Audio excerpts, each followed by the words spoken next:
Well, hello there.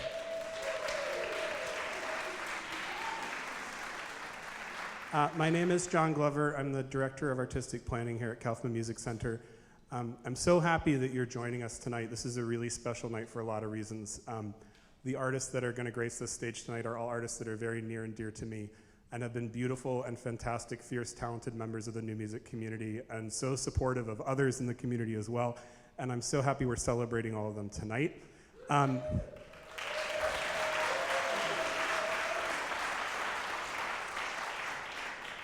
Additionally, this is us launching a brand new series here for the first time, which is called Artist as Curator. We're always constantly trying to figure out how to expand the range of the voices that we hear on this stage and how to share out a wider range of artists. And so one of the ways we've decided to do that this year is in a 6-concert series called Artist as Curator, where we've selected 6 different artists or ensembles and just said, here are the keys to the car, you drive, what do you want to see on this stage? Some of them have decided to put themselves on the stage, programming artists that they want to champion. Some of them have decided to put other artists on the stage. So tonight, Quince Ensemble has curated this fantastic concert. Later in the series, we have ANNIKA Negron, who's also one of our artists in residence this year. She'll be collaborating with our students from Face the Music, as well as the visual artist Sophie Parker, who's creating a brand new interactive instrument for her. Come back in February, the Living Earth Show, which is a Bay Area-based guitar percussion duo, will be bringing the live premiere of Danny Clay's Music for Hard Times, which I think will be really powerful. Natalie Joachim has curated a program with Pamela Z and Decomposed in April. The comedian and violist Isabel Hagen is going to try taking her comedy routine, which you may have seen around, and bring it here and turn it back into chamber music with Peter Dugan and Charles Yang. And finally, Conrad Tao has invited the British ensemble Distractfold to close out the series. So it's a really special series. I'm really thrilled about it, and all the artists that they're bringing onto our stage. Without further ado, please enjoy Quince Ensemble. It's going to be a great night.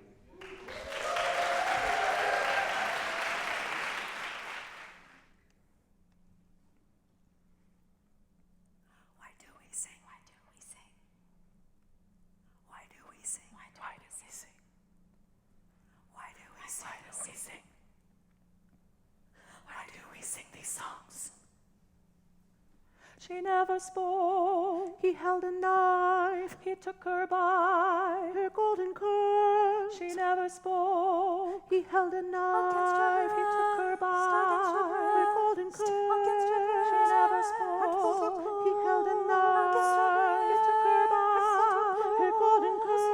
Why do we sing? He held a knife, these songs of old, her golden curls.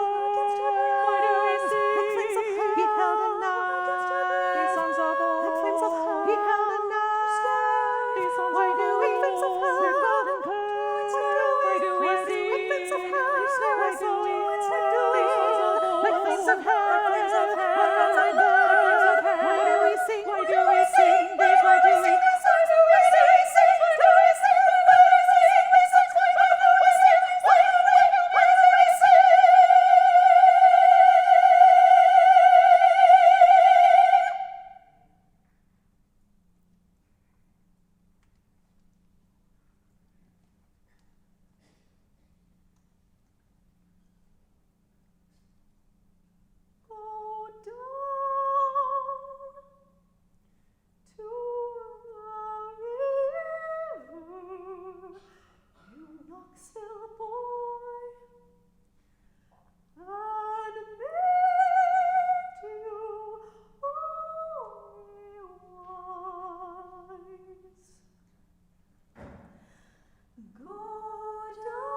I asked my love.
On December 24th, 2016, a 20-something cash-strapped sailor approached us on a New York City subway platform, insisting she could blink and change the colors of the Empire State Building spire to her mood, which was, as a sailor, dynamic and unpredictable even to herself. Aside, some professional or otherwise lazily, perhaps zealously, perhaps even arrogantly, but I mean, maybe I don't really know shit about that stuff. Diagnose this unpredictability of mood with some acronym or other for the purposes of billing or something. But, like I said, maybe I don't really know shit about that stuff. Why us? Why did she approach us? Well, we had that inviting Midwestern thing, I guess. She maybe assumed us visiting. Probably she assumed us visiting. Like we were just visiting. Like maybe we're all just visiting. Like just visiting in a much deeper sense. Like in some sense, quickly passing through my bones and nerves. There's no sphere spinning infinitely downward. Though in truth, only some of us, well, 2 of us actually were visiting in any sense of the word. One of us, the Queens girl, well, she's not visiting, she's from Queens, that's why we call her that, that's where she's from, and she still lives there just a block and a half away from her childhood home in Richmond Hill, right by the tire shop, with the Rottweilers having just left that childhood home after 15 years since finishing college too, with her partner, mom, dad, 2 of the 3 brothers, and a couple of dogs, not Rottweilers, under one fucking roof because, as you know, rent fucking sucks, and there's no work for a 30-year-old mezzo with a severe aversion to all things matriarchal or even remotely religious that can provide her a decent living wage. Maybe that's telling of societal priorities, but maybe I don't really know shit about that stuff. And the other girl is immortal, as in she's kind of permanent. So maybe she meant that we all inhabit space, inhabit any and all space, say temporarily. Quickly passing through us, hanger or citizen or immigrant or diplomat or what have you, our state always shifting. And by state we mean both the governed area, formerly natural land, which now demographs a certain citizenry or slavery that's always shifting, and also the headspace, materiality or purpose of the individual inhabitant, that's always shifting too. Even to herself, the sailor, this was a confusing notion, although I can't be sure she was even having those thoughts, or was thinking anything at all, or if they were imposed on her by my first impression of her, that is, moody and visibly cash-strapped, though for her confusion she kept her composure and didn't seem moody at this moment, and she looked so beautiful in the fluorescent light of the subway, in spite of the fluorescent light and in spite of being visibly cash-strapped. In fact, maybe that's why she was so beautiful. Maybe that was her charm. Maybe I'd come to know her. Maybe I'd come to know what was going on inside.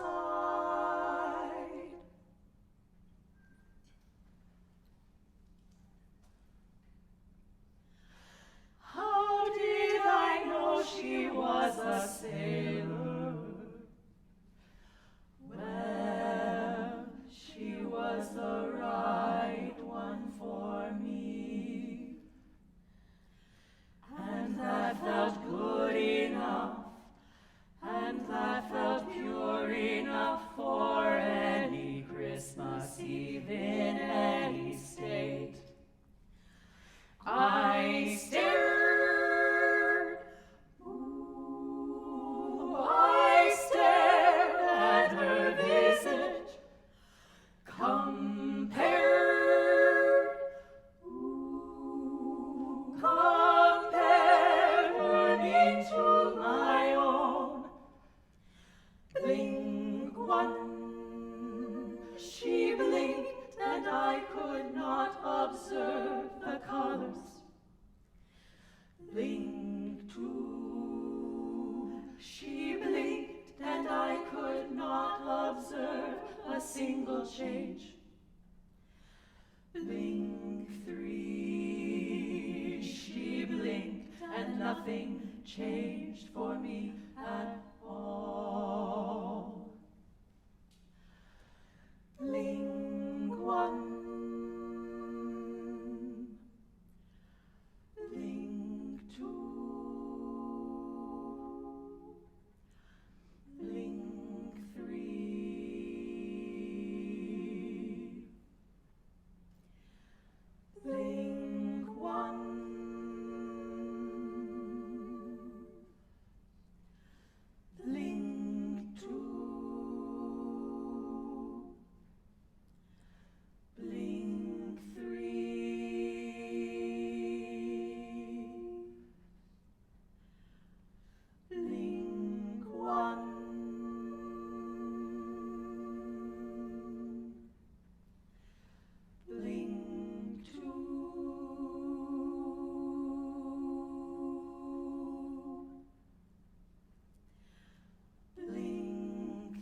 He blinks, there she goes, the sailor, while we waiting with her, without uttering a word could, only stare, somewhat expectantly expecting something from her, perhaps expecting that she, the sailor, would provide some clue to what was missing, or some condolence for our country, or some luck in the gesture, or some statement, at least acknowledging that we were on the right path.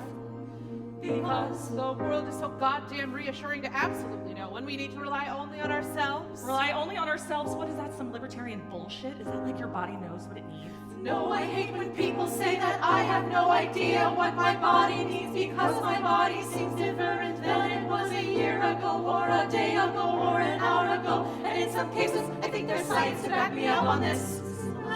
Yeah, that we need to rely only on ourselves if we want to figure out first that there was somehow a void in us, Or in the world. that purposefully executed color shifts in the Empire State Building would build. Second, that there was a reason to talk to a stranger to figure this whole thing out. Third, that in a time when merely Let existing alone advancing the species. seems to require some formidable effort, we could revere any individual long enough to say out loud, there she There goes, she goes. the sailor. Look at her! Look at her doing the motherfucking thing like a goddamn champ! That means something. I think that means something. I think paying someone a compliment means something. Yeah, I hear It makes your skin tighter. I hear It makes your teeth whiter. I hear It makes your hair feel stronger. I hear It makes people want to have sex with you and buy you things and tell their friends how often you message them. The immortal one, thinking to yourself, I get paid a lot of compliments, wonder what that does to my psyche. Because a compliment could be the start of a friendship, the start of disarmament, or save someone from therapy shopping at J. Crew, or some other purveyor find the pricey scarves. Aside, she doesn't even really like J. Crew, but her mom likes her in J. Crew. And what the hell? She's got that gift card, even though everyone knows damn well ain't no one gonna walk away with exactly $50 worth of scarves. They'll either A, leave that place with a useless $4.75 in the ether, which they'll forget, except it might gnaw on them for the day that that money is just gone now, not even part of the ecosystem of goods producers, tax-paying mother-having consumers and banks. Now it's just banks. Or B, and the anti-capitalistic me might say worse. They'll leave that place with a receipt that has discount $50 printed in all caps, and a few lines below it, total $126.79 in less indelible type. But you'll feel okay, cause you actually really do feel you deserve it, and look good in those scars. And maybe you'll keep that receipt for a day or two, so you can look back on that purchase with some sort of satisfaction. Or maybe it'll be a tax write-off if you're a cheap fucking bastard. Slash if you actually keep track of that shit properly. But who the fuck can? And then day 3 comes along, and you know damn well that receipt is gonna end up like all the other receipts you crumpled up and left somewhere, off in the trash, but sometimes just in a place that's the equivalent of the trash. And then you wish that you hadn't, wished instead you played it safe and shredded that receipt. Because you know, like, identity theft is real. And it scares the shit out of you.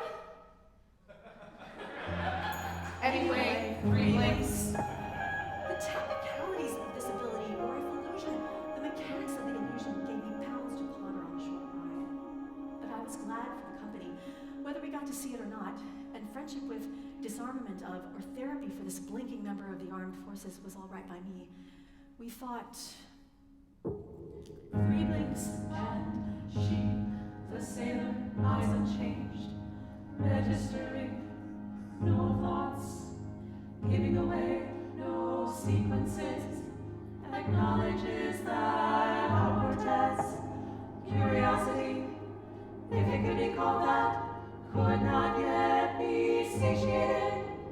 That her claim that she changed the colors of the empire, state, building, spire, in fact 3 times of every blink, voluntary or on, could not be substantiated by we 4 and she 1, the sailor 1, we now 5, we're still in Brooklyn, at Hoyt Skinnerhorn. Underground with no view of the skyline, were we then to follow her to check, or step outside to check, or step outside and move north a bit to gaze at the skyline to check, or take her at her word or not and have a story to tell later? Well, we decided, well, 3 of us decided, the immortal one didn't care one way or the other, that of those options undiscussed, vocally at the time, that following her to Greenpoint seemed the best idea. Because following anyone to Greenpoint is always the best idea. We were, after all, coming from rehearsal there, and it was relatively easy. It required no transfers, just a few stops, and we still had friends out in the area in case we needed witnesses or backup. And within 15 minutes or so, once the train actually decided to show up, we could be in Greenpoint, overlooking the river, with an impeccable view of the skyline and the Empire State Building and its spire. the technicalities of this ability, or if illusion, mechanics of the illusion, gave me pounds to ponder on the short ride, so much so that I didn't speak at all. I wondered. At every blink, voluntary or in sync with the eyelids, responding to each one. If willed, could she suppress it? Could one assess a change? If more or less her mood had stayed the same, remained unchanged, would we see variance in hue? Or do you think at every blink her mood is modified? Oh, I guess I hadn't thought it through. Oh, I guess I hadn't given that idea its due.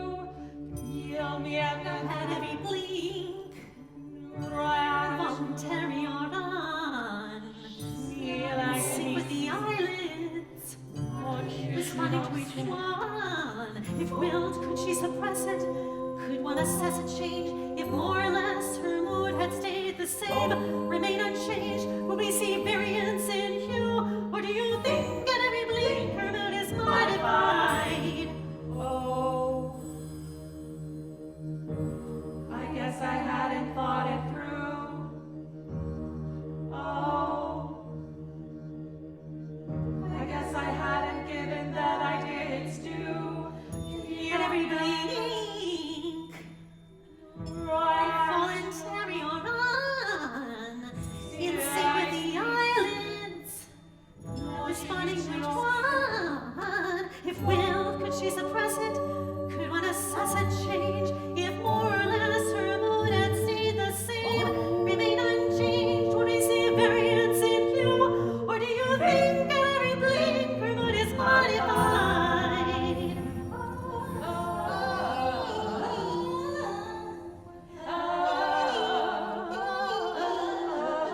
anticipated by the more vocal three.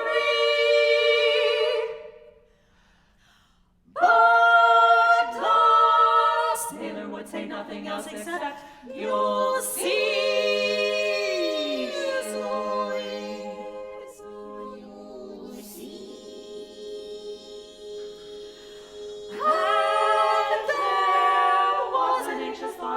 Thought lodging amidst the deeper, however still anxious, amongst questions from the quiet one that they, the other three, might always think her dumber 'cause she spoke less, and always think her duller 'cause she never made a fuss. In truth, maybe the quiet one was dumber and duller, but who the fuck knows? These are four fairly intelligent persons after all, but it had nothing to do with her more reserved conversation and fussless demeanor in large groups. And even without the sailor, for when it is a large fucking group, she often has almost the same ideas as the other three, at almost the same time as the other three. But, OMG, how many precious rehearsal hours would be saved if concurrences and agreements didn't need to always be vocalized? Sometimes, though, rarely, her thoughts preempted the thoughts of the other three in the room. Most times, if we're keeping track of these things, her thoughts trailed their equal but earlier utterance ever so slightly. So, if speed of thought is a metric of intelligence, then, well, yes, maybe she was the dumb one. And if fussiness is a metric of excitement, then, well, yes, maybe she was the dull one, but not by much. And besides, those are pretty shitty metrics. Maybe there was some reason they missed their stop. Maybe there was some reason for we have established fairly intelligent persons, musicians no less, and one, perhaps magical, perhaps misdiagnosed, member of the U.S. Armed Forces, together, their minds together, their attention on the journey, on the task of arriving and witnessing something magical, some great action of the individual, had not noticed Greenpoint Avenue approach and disappear, themselves finding themselves in the dark tunnels below the Newton Creek, only then at that moment under the creek, realizing that they had not intended to end up in fucking Queens!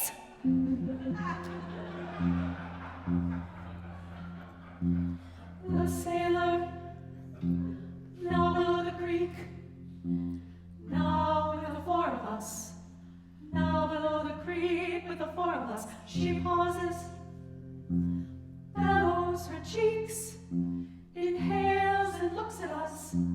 With a smile of resignation, she looks at us. She is resolved to change a pattern that her life has been to now. A pattern matters nothing to her. We did not witness this. There was no world at that moment.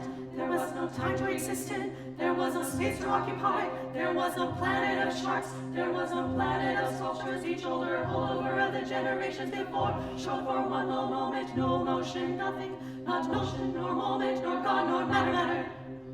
The pattern played, the pattern shattered at its veins, and with it pity. There was no place for shit that cruel in this cruel city. Shots, spat it out, spit it out, and spit it out. Her thoughts without blood flow, without electric charge or particle. Her mouth without restriction, she was boundless. Could utter any word if uttering were possible. Could scale any peak if she could move at all. The sailor's eyes, they widened. Her eyes always seemed to open wider when aimed in our direction. And her eyes were aimed in our direction. We had, the five of us, an aim, and had as five abandoned that aim, willingly or not, aboard the train that night. It was our group's decision, without uttering a word, without any one individual verbalizing her thoughts, but as was always the case in this group, and I guess in all groups, all individuals' unverbalized thoughts fired all cylinders, as it were. What causes individual intelligence or attention and experience to drop in groups? She wondered. Why is it a single mind's function reduces to the mean among more and more of humanity? Could it be, the quiet one asks herself, as perhaps rebuttal to her libertarian relatives, that humanity's need is humanity itself, and that the individual born sweaty and damp and covered in mucus and microbiomes can clear away the ocean like a goddamn baby turtle without a little aid from kin, from doctors and doulas, and the skilled attention and experience of those holdover generations, as if the attention and experience themselves were beings with an instinct to survive, and the key is to do so as poetically as possible. The quiet one, now below the creek, now with the three others, and the sailor. Now below the creek with the three others, and the sailor. She pauses, chews the inside of her cheeks, inhales and looks at the sailor. With a smile of anxiety, she looks at the sailor. She is in love, resolved to change a pattern that her life has been to now. A pattern matters nothing to her. We did not witness this. There was no world at that moment. There was no time to exist in. There was no space to occupy. There was no planet of sharks. There was no planet of sculptures. He told her, hold over the generations before. Showed for one long moment, no motion, nothing. Not motion, nor moment, nor God, nor matter mattered. No matter mattered. The pattern played, the pattern shattered at its veins, and with it pity. There was no place for shit that cruel in this cruel city. Shots got spatter out, spit it out and spit it out. Her thoughts without blood flow, without electric charge or particle. Her mouth without restriction, she was boundless.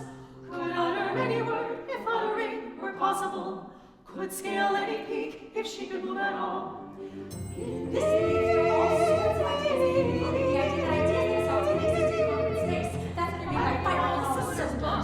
firing on all cylinders was indeed the state of the Queen's girl as they entered her home burrow with a palpable yet unverbalized disdain. The alcohol had worn off by now, made no sense. Never mind that it's such an awesome place, and from this particular part of Queens, she lived almost as far away as possible, and they, the other three, actually like Queens, at least this particular part.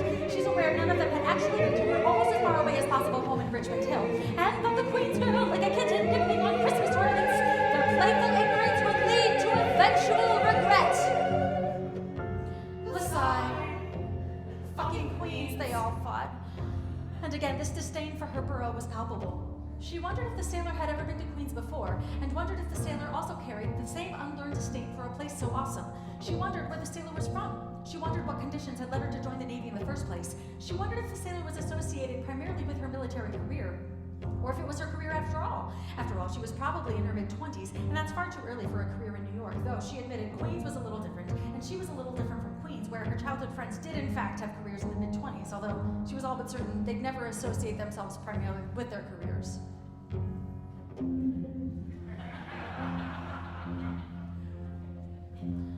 The Queen's girl, now below the creek, now with the three others, and the sailor, now below the creek with the three others and the sailor. She pauses, dimples on her cheeks, inhales and looks at the sailor. With a smile of inquisition, she looks at the sailor. She is in love, resolved to change a pattern that her life has been to now. A pattern matters nothing to her. We did not witness this. There was no world at that moment. There was no time to exist in. There was no space to occupy. There was no planet of sharks. There was no planet of sculptures. Each older holdover of the generations before showed for one lone moment no motion, nothing. No motion, nor moment, nor God, nor matter mattered. The pattern planed, the pattern shattered at its veins, and with it pity.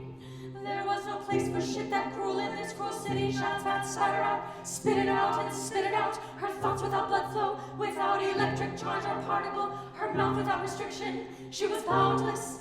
Could utter any word if uttering were possible. Could scale any peak if she could move at all. And motionless they were, however relative that word may be on a moving train. Maybe better to say how unchanging they were, even though their life and their feelings for it were changing so unnoticeably fast. The sad one notices. She always notices. By the way, she wasn't very sad at all, just into her routines. She defines herself very much by her routines. And taking subways with strangers may not have been so unroutine for her, but falling in love with them and missing her stops certainly was. When she gets up at around 7:30 every morning, no children, she can sleep however long she wants. Her instinct is not to be sad. And remember, in fact, she wasn't very sad at all, just into her routines. But as for many of us, the day and its miseries, maybe NPR, maybe flipping through who is still available on various dating apps, maybe the goddamn ceiling and that same goddamn splotch of dried beer she never cleaned up. She should really clean that up. It's been like 8 years. And the fact that every morning, well, most mornings, she wakes up to be reminded that she hasn't cleaned it up, despite it being like 8 years. Not that all these things can really be defined as miseries per se, but sometimes it's nice to be melodramatic. Begin to whittle the bare pine log of a good night's sleep. She always gets at least 6 hours, no matter what, into a skewer, and the old adage holds, where there's a weapon held, a war follows. Not that her days can be defined as wars per se, but sometimes it's nice to be melodramatic. Sup, bird? She never named her bird. The sad one says every morning bird doesn't reply, or maybe it's always replying, who knows? Birds love company, or is it misery loves company? Maybe she should have named the bird Misery. Maybe that's too much baggage for her, or at least it would invite a ton of questions about her baggage. Or maybe that's just a funny name for a bird. I think it's a funny name for a bird. She convinces herself that Misery would, in fact, be a funny name for a bird. But how would she begin to change it? Yes, change begins from within. She thinks that's the old adage. But like, after that, there's no bird naming authority. This is not a registered bird. What a crazy concept. And in any case, what good is a name if she keeps greeting the bird with "Sup, bird"? Its pet name, i.e. her pet's name? Nay, her pet's name would become its name, i.e. her pet's name. Sad one thinks, well, if the day is gonna start off like that, i.e. a total goddamn mess, might as well have a bird. A gentle reminder of her state, also of the state of the world, or rather the state of the world she has assumed for all of us. But this is not her apartment. And when she, quote, wakes from the state that kept her unaware of the station names, there she is. Everywhere you are, there you are, the old adage. And there she was beside the other three in the Sailor on the G train. No bird, no beer stain, no service, no NPR. Truly, she is roughing it.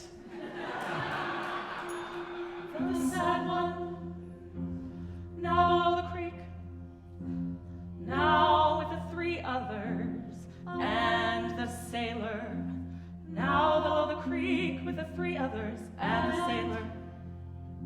She pauses, hand upon her cheek, inhales and looks at the Sailor.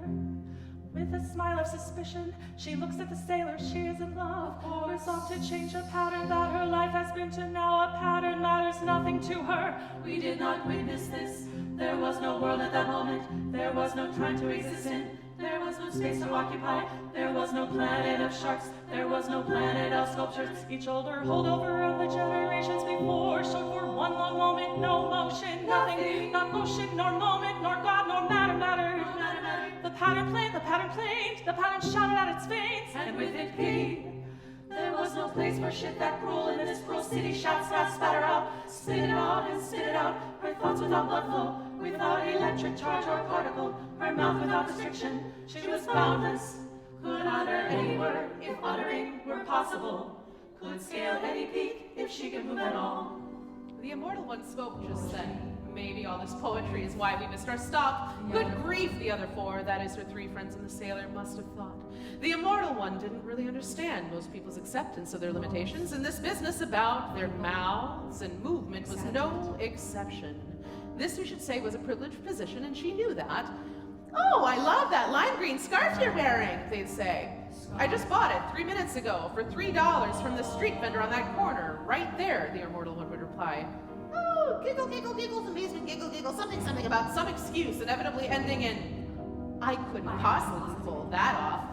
At this point, her eyes would widen and pupils dilate in a way that marked the conversation over. So sweet. But here's the thing, she's always so fucking sweet and charismatic that no one thinks this threatening, and everyone just walks away content with the pleasant exchange they'd had with her. Strange, she thinks, that it drives her to the point of madness. Was their love not worth a 3-minute walk? Are they short on change? A $3 purchase being a relatively painless purchase in this country among the people she usually hangs out with.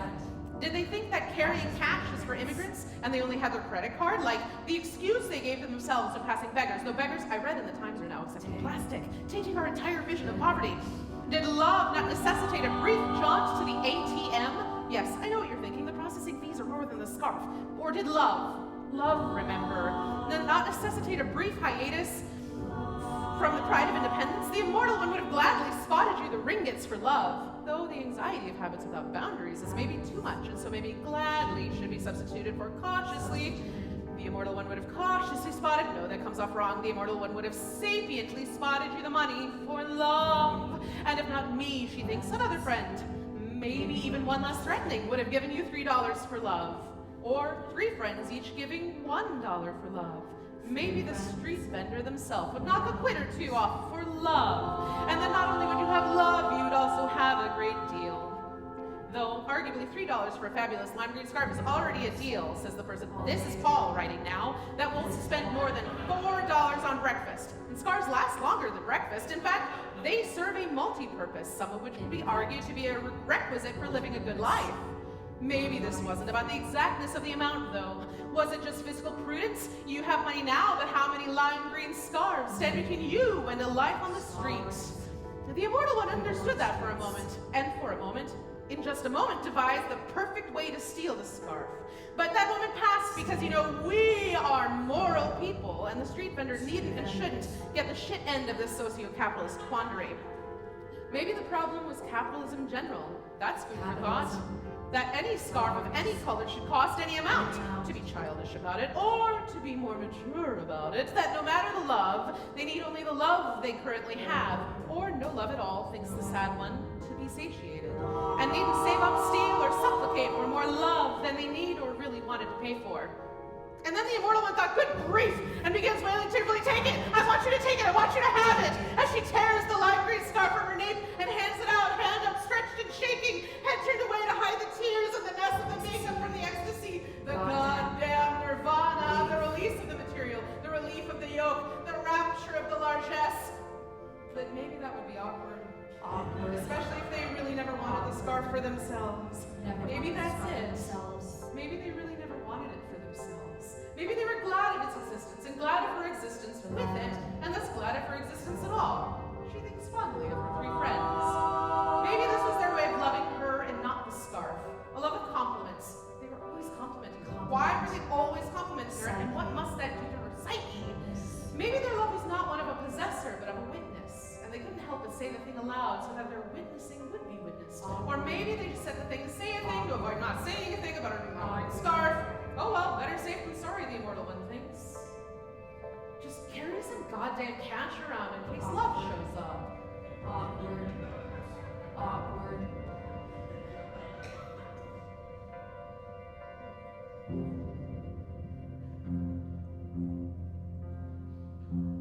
The immortal one, now with the creek, now with the 3 others, and the sailor. Now with the creek, with the 3 others, and the sailor. She pauses, wiggles her cheeks, inhales and looks at the sailor. With a smile of determination, she looks at the sailor. She is in love, resolved to change her pattern. That her life has been to now, a pattern matters nothing to her. We did not witness this. There was no world at that moment. There was no time to exist in. There was no space to occupy. There was no planet of sharks. There was no planet of sculptures. Each older